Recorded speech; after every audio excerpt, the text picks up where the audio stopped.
자, 적용 기준. 가설공사 적용 기준에서는 특별하게 중요한 거는 없는데요.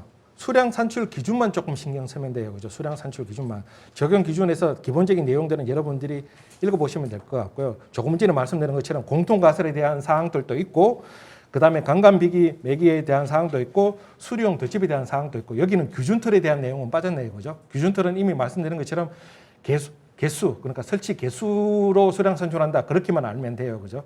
그래서 자, 여기 보면 아까도 이야기한 것처럼 목재 치목장. 목재 치목장은 뭐라고 되어 있어요? 바닥 면적으로 되어 있죠. 그죠? 목재 치목장, 바닥 면적으로. 목재 치목장, 그죠? 바닥 면적으로 되어 있죠. 면적으로 수량 산출하더라. 그죠? 보관시설 역시 마찬가지로 바닥 면적으로 수량 산출하더라. 자, 강간 비기 매기와 수리용 덧집.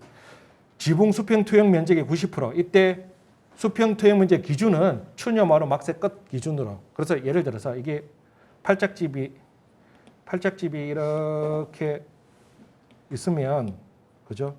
이게 추녀마루고 용마루고 합각이고 추녀마루면 이 끝단을 기준으로 해서 길이값이 측정되죠. 그렇죠? 그래서 이 수평 투영 면적을 계산하고 난 다음에 곱하기 0.9를 해주면 되는 거죠. 그죠? 수량 산출 방식이라는 거죠. 그죠? 강간 비기 매기의 수량 산출이고, 수리용 덧집은 여기 보면 벽체 면적, 지붕 면적, 박공 면적 요 세 개를 합산해 주는 거다 이렇게 되어 있죠. 그죠? 요건 좀 이따 제가 예시 문제를 통해서 한번 풀어보면서 구체적으로 또 제가 설명드리도록 하겠습니다. 자, 그다음 페이지. 가설 보호막 설치.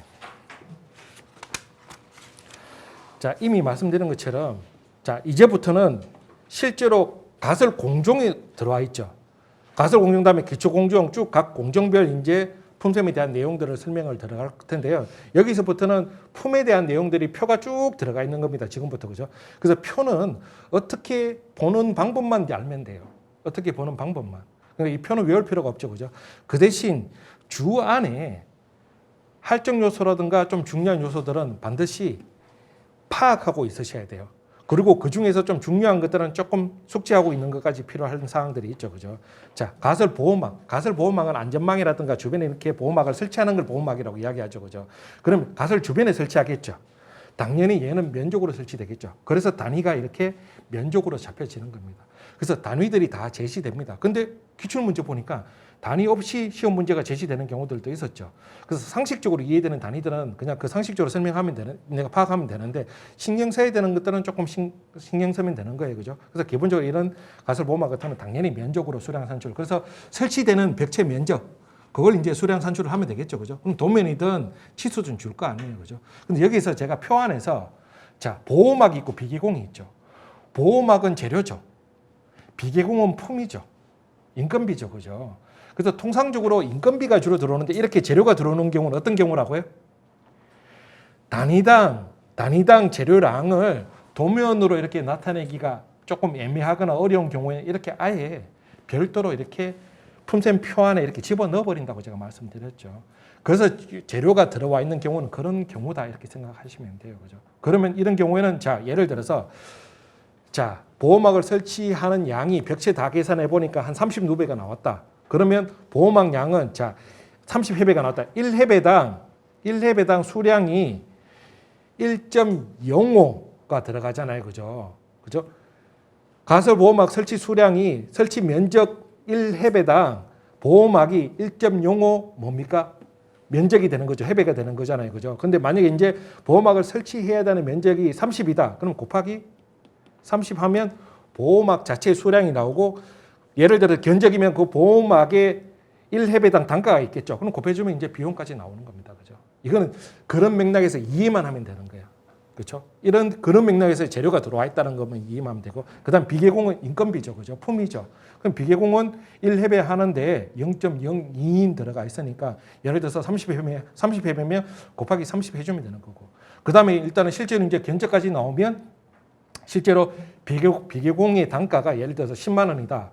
그러면 구해진 수량에다가 곱하기 10만 해주면 얼마의 비용이 나오는지 이렇게 나오겠죠. 그죠?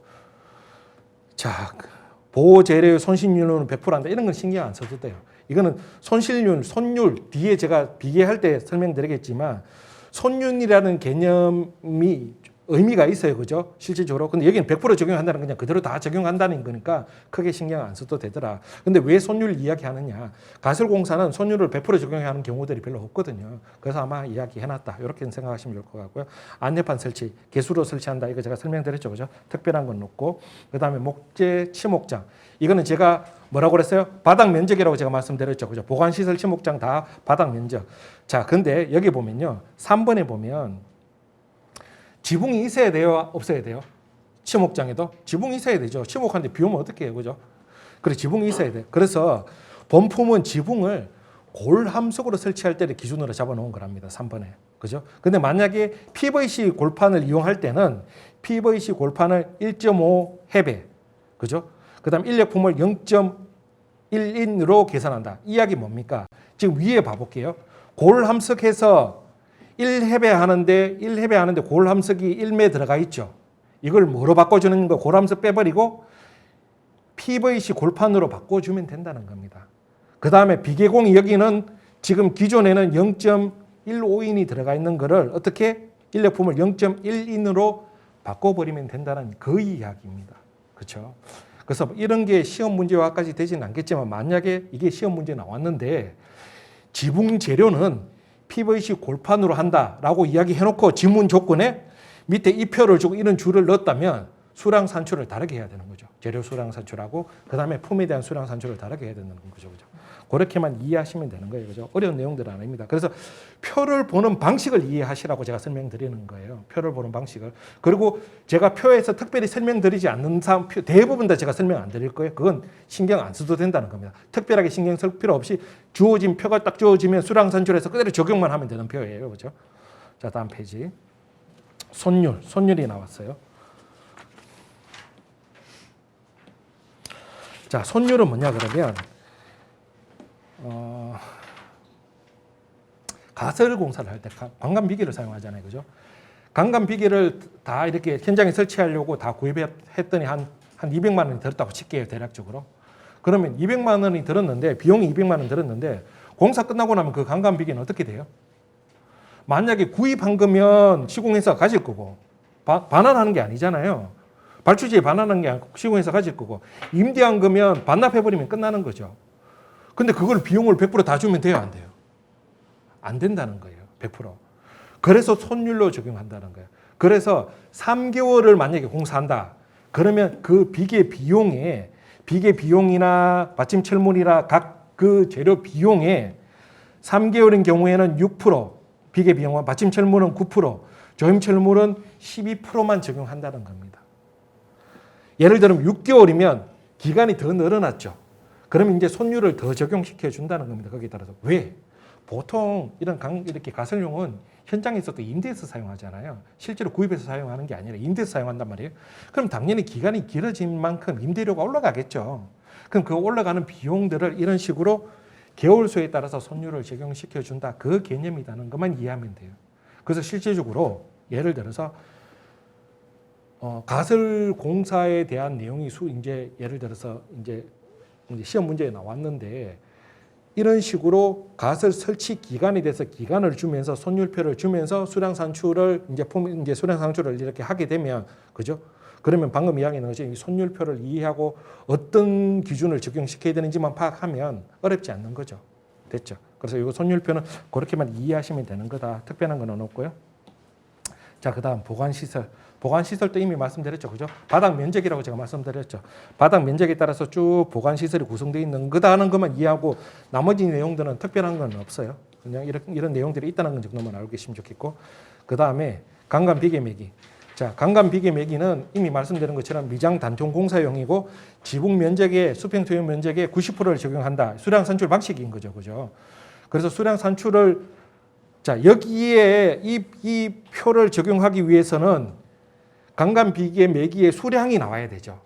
그래서 그 수량을 곱해주는 거잖아요. 그죠? 그래서 그 수량을 구할 때 지붕 면적의 90%를 적용시켜주면 되는 거고, 그죠? 그렇게 해봤더니, 그렇게 했을 때 면적이, 강간 비계 면적이 만약에 30회배가 나왔다. 총 수량이 30회배가 나왔다. 그럼 여기다가 각각 30을 곱해주면 쭉 되는 거죠. 여기도 마찬가지로 앞쪽에 강간에서부터 받침 철물까지는 재료량이고, 그 다음에 비계공은 인건비에 대한 그 기준인 거죠. 그죠? 수량이니까 그렇게 각각 고해주면 되는 겁니다. 그죠?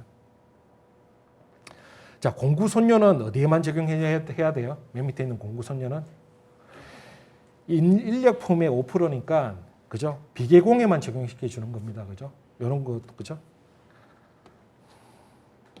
자, 다음 페이지 여기 주 보면요. 본품은 미장 단층 공사를 하기 위해서 높이 2m 이하로 수평비계 매개할 때를 기준으로 하는 것이죠. 제가 조금 전에 설명드렸던 사항들이죠. 그죠? 근데 그럼 높이 2m를 넘어가면 어떻게 되느냐? 할증이 붙는다는 거죠. 그죠? 자, 그 할증이 이렇게 나와 있어요. 높이 2m를 초과하는 비계 상단의 높이에 비계 상단의 높이 2m를 초과하는 경우 매 2m마다 재료 및 인력품을 각각 50%. 자, 여기에 이 표에다가 이 표에 재료도 있고 인력품도 있죠. 여기에 각각 곱하기 어떻게 1.5를 해준다는 겁니다. 됐나요? 2m를 초과하면 매 2m마다. 자, 손실률에 대한 거는 제가 설명드렸으니까 제가 따로 손율에 대한 건 따로 설명 안 드리고요. 그 다음 수리용 덧집. 자, 수리용 덧집은 세 가지 면적이 나와야 된다고 그랬죠. 벽체 면적, 지붕 면적, 양박공 면적. 딱 이렇게 생각하셔야 돼요. 벽체 면적, 지붕 면적, 양박공 면적. 그렇게 해서 수량 산출해서 여기 표에 적용하는 거다. 이렇게 생각하면 돼요. 여기도 당연히 앞쪽에 재료량과 그죠? 재료에 대한 단위당 재료량과 인건비가 나와 제시되어 있죠. 그죠? 그 다음에 주에 보면 이런 수리용 덧집은 기본 구조가 제가 뭐라고 그랬어요? 자, 비계 구조에서 외줄 매기, 상줄 매기, 그죠? 이렇게 제가 말씀드린 기본 구조가 쌍줄 매기라고 제가 말씀드렸죠. 그죠? 쌍줄 매기로. 구조적으로 쌍줄 매기를 해야 되죠. 그죠? 자, 그 다음에 손율은 조금 전에 봤던 손율이 뭡니까? 미장 단청용 가설의 손율을 그대로 적용한다는 겁니다. 동일한 손율을 적용한다는 겁니다. 이거는 이렇게만 알고 계시면 돼요. 그죠? 특별한 건 없습니다. 그리고 여기서 한 가지. 재료에 미장 단청공사안의 강간비계 맥이 없던 재료가 하나 들어왔어요. 뭐가 들어왔어요? 골함석. 당연히 미장 단층공사에는 지붕이 없잖아요. 그러니까 골함석이 없어요. 근데 수리용 덧집은 지붕 방금 벽체 지붕 박공 들어갔으니까 지붕하고 박공에 골함석이 들어가죠. 그럼 예를 들어서 우리가 면적 산출할 때 벽체도 합산됐잖아요. 근데 벽체에는 골함석이 들어가요? 안 들어가요? 안 들어가죠. 그럼 이 골함석을 조금 전에 수량 산출해서 벽체 면적, 지붕 면적, 박공 면적을 다 합산한 다음에 이 수량을 다 가산해 주는데 그럼 골함석은 실제 사용보다 훨씬 더 많이 들어가게 되겠죠. 그래서 어떻게 해야 되나? 골함석은 실제 수량으로 들어갑니다. 어디에만 계산해 주느냐? 벽체와 지붕에만 계산해 줍니다. 골함석은. 이게 원칙이죠. 이렇게 설계할 때 이렇게 되면 되거든요. 근데 실제로 설계할 때는 많은 설계에서 보면요. 어떻게 설계했냐면 벽체는 강간 비계 매기로 내역을 잡아버리고 지붕하고 박공만 수리용 덧집으로 내역을 잡아버려요. 그럼 어떤 문제가 생기냐면 실제로 강간 비계 매기와 수리용 덧집의 이 품의 기준이요. 재료량도 달라요. 동일한 재료가 있더라도 재료량이 다르단 말이에요. 그러니까 이 수리용 덧집은 상줄 비계 매기와 튼튼히 하라고 재료량도 더 주고 그래서 실제로 지금 해배당 단가가 얘가 강간 비계 매기보다 훨씬 더 들어간단 말이에요. 그런데 벽체만 강간 비계로 별도로 골함석이 없기 때문에 거기를 적용해버리면 안 된다는 겁니다. 그래서 우리가 이제 수리기술자 되고 난 다음에 현장에 이렇게 들어가서 내역을 쭉 설계 도서를 받고 나면요. 제일 먼저 보는 게 일단은 전체적으로 어떤 상황인지 체크하고 도면하고 이렇게 다 체크하겠지만 뭘 제일 꼼꼼하게 보느냐. 내역서를 제일 꼼꼼하게 봐요. 제일 꼼꼼하게 봐서 나중에 변경할 사항이나 빠진 사항이 있는지 없는지 다 체크할 때 가설에서 이런 사항들이 굉장히 많으니까 체크를 한번 해보는 거죠. 그죠? 그러니까 수량 산출이 뭘 기준으로 해서 1위 대가가 잡혀 있는지를 보면 제가 아까 말씀드린 수리용 덧집인데 벽체만 따로 딱 빼가지고 미장 단청 공사용의 강간비계 매기의 내역을 적용한 사례들이 굉장히 많다는 거죠. 근데 시험에서는 어떻게 해야 됩니까? 당연히 원칙적으로 그죠? 원칙적으로 하는데 이때 제가 신경 써야 되는 거는 뭐만 신경 써야 돼요? 골함석의 수량 우리가 계산해낼 때 있죠. 조금 전에 벽체 면적도 계산했죠. 계산했죠. 지붕 면적도 계산했죠. 박공 면적도 계산했죠. 그럼 여기서 골함석의 수량은 뭐만 계산해 줘야 돼요? 벽체 빼고 지붕하고 박공만 계산해서 곱해 줘야 됩니다. 됐나요? 됐나요? 요건 조금 신경 써야 되겠죠. 그죠? 그래서 제가 별도로 체크해 드리는 겁니다. 그래서 수량 산출을 할 때 기본적으로 벽체, 지붕, 박공 다 수량 산출해서 여기에 다 예를 들어서 박공, 지붕, 자, 벽체가 10회배고, 그죠? 10회배고, 지붕이 5회배고, 박공이 3회배다면, 그죠? 총 18회배 아니에요. 그럼 다 곱하기 18을 해주는데, 이 골함석만은 어떻게 해준다고요? 지붕하고 박공인 8회배만 곱해준다고요. 됐나요? 벽체는 뺀다고요. 이렇게 해주면 골함석은 실제 수량으로 들어가는 거죠. 그죠? 그래서 해배당 한 장으로 잡아주거든요. 해배장 한 장으로. 그죠? 요것만 이해하시면 좋겠고.